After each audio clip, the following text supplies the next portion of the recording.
येत्या 1-2 दिवसात सिंधुदुर्ग जिल्ह्यामध्ये जे काही राजकीय घडामोडी चाललेल्या आहेत, महायुतीमध्ये असतील, तर प्रत्येकजण आपापलं मत त्या ठिकाणी व्यक्त करतायत. त्याच्यावर मी काही बोलणार नाही. परंतु मला आज या ठिकाणी आपल्याला बोलून एवढंच सांगायचं आहे की आज वैभव नाईक असतील, सुशांत नाईक असतील, यांनी या जिल्ह्याचे पालकमंत्री नितेशजी राणे यांच्यावरती प्रेस घेतली. त्यांनी कार्यक्षम अमुक तमुक काय त्यांच्या भाषेत जे काय आणि त्यांच्याकडे अपेक्षाच नाही आमची दुसरं काय बोलतील असं.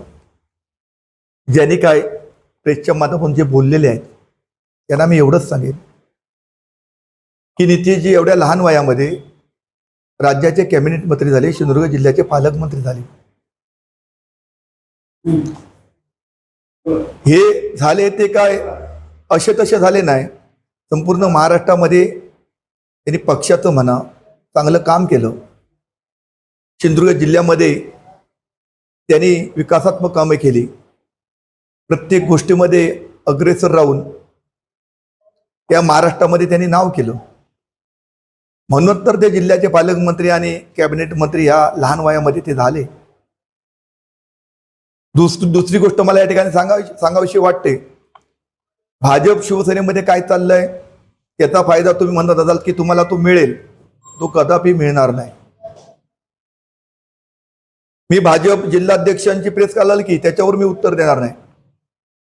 पण त्यांनी एक गोष्ट फक्त त्यांनी सांगितली की हे लोक म्हणतात की आमचे गुरु राणे साहेब आहेत. मी आजही सांगतो, माझे वैयक्तिक गुरु हे राणे साहेब आहेत. मी कुठल्या तरी पक्षात असलो तरी सन्माननीय राणे साहेब, राणे कुटुंबीय यांच्या पलीकडे मला दुसरं काय माहिती नाही. त्यांनी मला या जिल्ह्यात नावारूपाला आणलं, घडवलं आहे.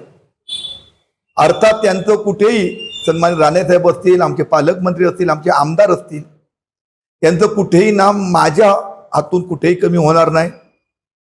ज्या ज्या वेळी जी गोष्ट ते सांगतील या जिल्ह्याच्या महायुतीच्या माध्यमातून, तीच गोष्ट माझ्याकडून अंमलात येईल. मी जो आज काम करतोय हे फक्त सामाजिक बांधिलकी ठेवून सन्माननीय निलेशजी राणे यांना अभिप्रेत असलेलं लोकांच्या समस्या सोडवण्याचं काम करतोय. मी कोणालाही आमिष दाखवलं नाही. आमिष दाखवलं असतं तर मालवणचे नगरसेवक म्हणा, कुडाचे नगरसेवक आमच्याकडे आले असते. मी त्याच्यावर काही बोलणार नाही. चव्हाण साहेबांनी सुद्धा लोकसभेच्या माध्यमातून मी त्यांच्याशी संपर्क केला, त्यावेळी त्यांनी सुद्धा त्यावेळी मला सहकार्य केलं. त्यांच्या वेळी जे शब्द दिले होते ते पण मी जरी मंजूर असले तरी ते सुद्धा कामं पूर्ण करण्याचं मी काम केलं. आज महाराष्ट्राचे मुख्यमंत्री देवेंद्रजी असतील, आमचे उपमुख्यमंत्री अजित, आमचे एकनाथ शिंदे साहेब असतील, अजित पवार असतील, प्रदेश अध्यक्ष रवींद्र चव्हाण असतील, आमचे पालकमंत्री नितेशजी राणे असतील, राणे साहेब असतील आणि आमचे आमदार निलेशजी राणे असतील, हे एक संघ आहेत.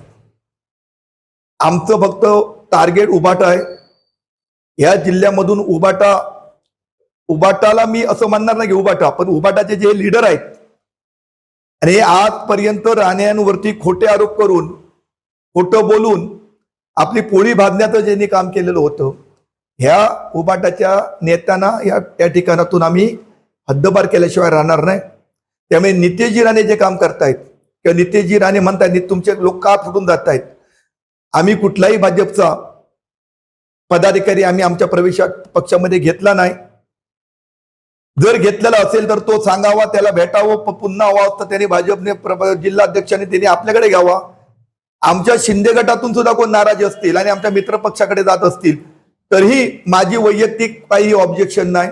त्यांना तिथे जाऊन आनंद मिळत असेल, आमचा मित्र पक्ष आहे, तरी त्यांनी जावं. मी असं कधी म्हणणार नाही की माझ्या पक्षातून कोण मित्रपक्ष फोडतोय. भाजपमधून जर कुठला पदाधिकारी नकळत आमच्या हातून जर आला असता तर त्याला संपर्क करावा, आमच्या आमदारांना सांगावा, त्याला विचारावं, त्याला सोगरी घ्यावं. माझी कुठलीच हरकत नाही. मुद्दा असा आहे की गेली 4-5 वर्ष या ठिकाणी आमदार निलेशजी राणे काम करतायत. निलेशजी राणे हे भाजपच्याच माध्यमातून त्याच पक्षामध्ये आम्ही सर्वजण काम करत होतो. 5 वर्षामध्ये आणि शेवटी तिकीट सुद्धा निलेशजीने भाजपकडेच मागितलेलं होतं. परंतु भाजपचं काही धोरण असेल त्यामुळे त्यांना ते मिळू शकलं नाही. परंतु मला असं वाटतं की महाराष्ट्रामध्ये नाही पण संपूर्ण देशात हा एक असा मतदारसंघ होता की तिथे महायुतीमध्ये अन्य कोणीच तिकीट मागितलेलं नव्हतं. कोणीच.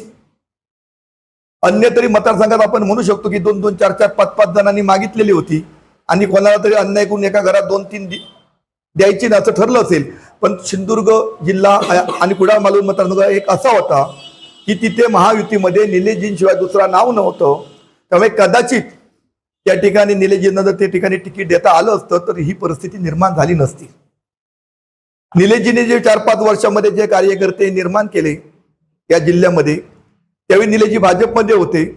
अर्थात आज ते शिवसेनेमध्ये आमदार आहेत. त्यांचे रिलेशन, त्यांचे संबंध, त्यांचं कुटुंबिक नातं हे बघितल्यानंतर ते कार्यकर्ते निलेशजींकडेच वळतायत.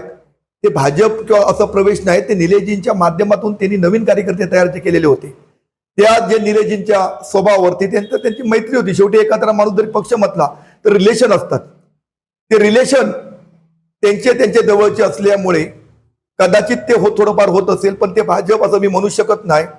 कुठलाही बेसिकचा भाजपचा कार्यकर्ता आम्ही हलवलेला नाही. आणि तसं त्यांना वाटत असेल तर त्यांनी यादी ती द्यावी आणि त्या पक्ष कार्यकर्त्यांना बोलून घ्यावं. आम्ही कुठेही दमदाटी कोणाला केली नाही, करणार पण नाही. कारण मी आजही म्हणतो की आमचे कुटुंब प्रमुखच सन्माननीय राणे साहेब आहेत. आणि उद्या नगरपालिका असो, जिल्हा परिषद असो, किती शीट कोणाला द्यायचे हे राणे साहेबांनी सांगितल्यानंतर किंवा वरिष्ठांनी सांगितल्यानंतर आम्ही कुठल्याही प्रकारचं तिथे बंडखोरी करणार नाही. परंतु काही स्वयंघोषित भाजपच्या, मी भाजप पक्षाला म्हणत नाही, माझे भाजप पक्षाचे सन्माननीय प्रदेश अध्यक्ष असतील ते सुद्धा, त्यांना पण माझ्या कामाची माहिती आहे, त्यांच्या पण कामाची मला माहिती आहे. रात्री 2-2, 3-3 वाजता सुद्धा मी लोकसभेला फोन केल्यानंतर त्यांनी फोन उचलत होते. त्यांनी सुद्धा जी कामं शब्द दिलेले होते तिने कामं देण्यासाठी ते मंत्री असताना पत्र पण दिलं. पण यात भाजपच्या जिल्हाध्यक्षांनी त्याच्यातलं एकही काम रवी चव्हाण साहेबांनी सांगितलेलं ती पत्र दुसऱ्या ठिकाणी बदललं. तरी मी नाराज नाही. चव्हाण साहेबांनी जे शब्द दिले त्यावेळी ते सुद्धा शब्द आम्ही पूर्ण केलेले आहेत. हे आमची सामाजिक बांधिलकी आहे. आम्ही कुठल्याही दांडीवरती, किनारपट्टीवरती कधी मी 2-3 महिन्यात कधी गेलोच नाही. तर मी आमिष दाखवतो, त्यांना बोलवतो आणि कुठल्याही व्यक्ती पैसे देऊन प्रवेश घेतला असं कुठेही नाही. विधायक काम सांगा, सामाजिक काम सांगा, एखादं धार्मिक काम सांगा, 100% ते आजच करत नाही. आम्ही राणे साहेबांची शिकवण आहे, ते मी कित्येक वर्ष करतोय. तो माझा दोष नाही, तो राणे साहेबांनी आम्हाला शिकवण दिलेली आहे. म्हणून मी सांगतो, वैभव नाईक असतील, सुशांत नाईक असतील किंवा भुबाटाचे कोणी असतील, तुम्ही राण्यांवरती आरोप करू नका. ह्या जिल्ह्यातून राण्यांना आता याच्या पुढे कोणी हटवू शकत नाही. राणे ज्या ठिकाणी आहेत तो पक्ष हा 100% एक नंबरचा पक्ष यापुढे राहणार आहे. आणि राणे जे सांगतील तेच आम्ही पुढे करणार आहोत. ते आमच्यात अजिबात मतभेद नाहीत. भाजपचे कोण स्वयंघोषित नेते जर स्वतः माझ्यावर बोलत असतील, मी त्यांना उत्तर देणार नाही. पण मी आजही हेच सांगतो, जे आम्ही करतोय ते समाजहिताचं करतोय. कुठलाही भाजपचा प्रवेश आम्ही घेतलेला नाही. आम्ही उभाटातच प्रवेश घेतोय. जे उभाटातले जे लोक आहेत तेच प्रवेश घेतोय. हवं तर उभाटाच्या लोकांनी माझ्याबरोबर एकदा वेळ द्यावा, मी प्रत्येकाची भेट घालून देतो. त्यांच्याच पक्षातले लोक जर ते ओळखत नसतील किंवा दाबते लोकच विचारतील. त्यामुळे उभाटावाल्यांनी याच्यावर आपली संधी साधून पालकमंत्र्यांवरती आरोप करू नये. याच्या मागे कोणतरी बोलवतात आणि वेगळा आहे. परंतु माझ्यासारखा एक कार्यकर्ता सांगतो, नितेशजी असतील, सन्मान्य निलेशजी असतील, यांच्यात कुठलाही मतभेद नाही आहे. सन्मान राणे साहेबांच्या नेतृत्वात एक कुटुंब, एक संघ आहे. आम्ही सगळे एक संघ आहोत. आणि अंतिम आजही मी बोलतो, मी शिवसेनेमध्ये असलो तरी अंतिम या सगळं जिल्ह्याचं हित, जिल्ह्याचा विकास, सर्वसामान्यांवर जे काय अपेक्षित आहे ते काम हे राणे कुटुंबियांकडूनच या जिल्ह्यामध्ये सातत्याने घडलेलं आहे. त्यामुळे या कुटुंबाच्या बाहेर आम्ही नाही आहोत. गुरुदक्षिणा ज्यावेळी ते मागतील, मी शेवटी प्रभाकर सावंतांना सांगतो, ज्यावेळी राणेच्या माझ्यासारख्या कार्यकर्त्याकडे गुरुदक्षिणा मागतील त्यावेळी एकही मिनिट न लावता ती तू गुरुदक्षिणा देण्यासाठी मी कायम तत्पर आहे. त्यावेळी माझ्या मनामध्ये कुठली सत्ता संघर्ष किंवा कुठली सत्ता घ्यावी, कुठला झेंडा कुठे फडकावा हे माझ्या डोक्यामध्ये नाही किंवा आमच्या आमदारांच्या नाही. आमचं फक्त एकच ध्येय आहे की राणे साहेबांनी जी शिकवण दिली आहे ती सर्वसामान्यांची त्या गावात जाऊन, त्या ठिकाणी जाऊन त्यांची समस्या जाणून घेणे, त्यांनी फोन केल्यानंतर त्वरित भेटणे, त्यांचं कोण आजारी असेल तर त्याला जे जमेल तेवढी मदत करणे, कोणाला प्रसंग असले, आपत्ती आली तर त्या ठिकाणी धावून जाणे आणि सामाजिक काम करणे, एवढंच आम्हाला माहिती आहे. मी जिल्हा प्रमुख पद घेतल्यापासून मी आजपर्यंत सांगतो, मी एकही फोन सन्माननीय महाराष्ट्राचे मुख्यमंत्री एकनाथ शिंदे माझे मुख्यमंत्री यांना एकही फोन मी लावला नाही. कधीच लावची वेळ आली नाही, कधी लावला नाही. मी माझं फक्त काम करतोय, प्रामाणिक मी काम करतोय. त्यामुळे नाग विनाकारण युतीमध्ये कोणी मिठाचा खडा टाकतोय, कोणा मिठाचा खडा सन्मान्य राणे साहेब या ठिकाणी असल्या आहेत सक्षम. कोणाची हिंमत आमची मिठाचा खडा टाकण्याची महायुतीमध्ये होणार नाही आणि करणार पण नाही.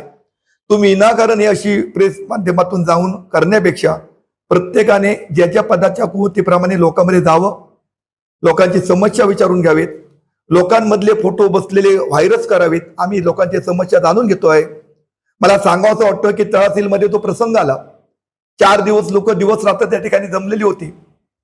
त्या ठिकाणी अधिकाऱ्यांना कोंडून ठेवलेलं होतं.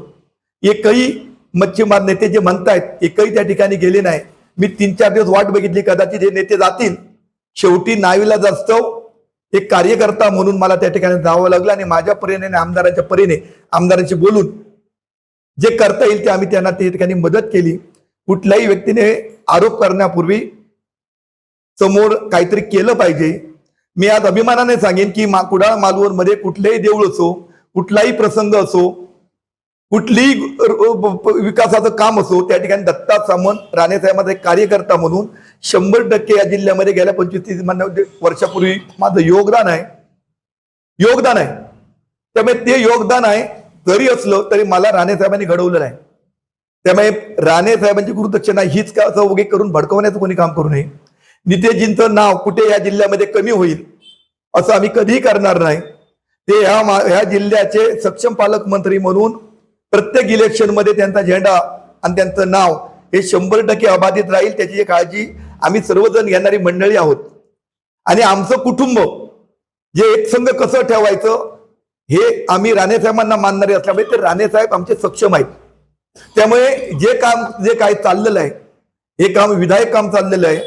आणि आजही पुन्हा सांगतो, कुठलेही पत्रकार परिषद घेऊन काहीतरी करण्यापेक्षा तुम्ही सांगा ना राणे साहेबांना की साहेब हे भाजपचे आहेत, त्यांना बोलून पाठवून देतो मी राणे साहेबांच्या बंगल्यावरती, मी पाठवून देतो ना.